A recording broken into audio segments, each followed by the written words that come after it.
Hulikam sa Quezon City, 2 rider ang nagsalpukan, isa ang patay. Balitang hatid ni James Agustin. Wala na ganong sasakyan na dumaraan sa bahaging ito ng Aurora Boulevard, corner Anona Street sa Quezon City.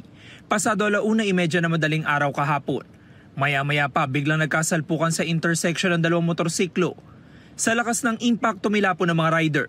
Sa isa pang anggulo ng CCTV, kita na muntik pang tamaan ng tumilapon ng motorsiklo ang iba pang rider sa lugar.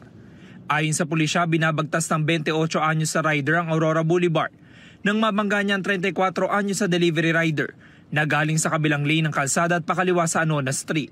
Base po sa investigation po namin, yung motorcycle rider na galing po ng Marikina ang bumangga po doon sa motorcycle na kakaliwa papuntang Anonas. Bale, nag-beating the red light po siya, kaya bumangga po sila sa intersection. Isinugod sa ospital ang 2 rider na kapwa nagtamo ng mga sugat.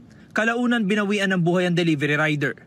Ang nakabangga sa kanya nagpapagaling pa sa ospital, kaya hindi na nakuna ng pahayag.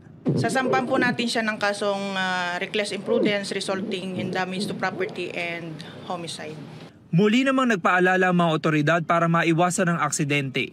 Iwasan po natin ang reckless driving, sundin po ang traffic light, tamang linya at mga traffic signs para maiwasan ang ganitong uring sakuna. James Agustin, nagbabalita para sa GMA Integrated News.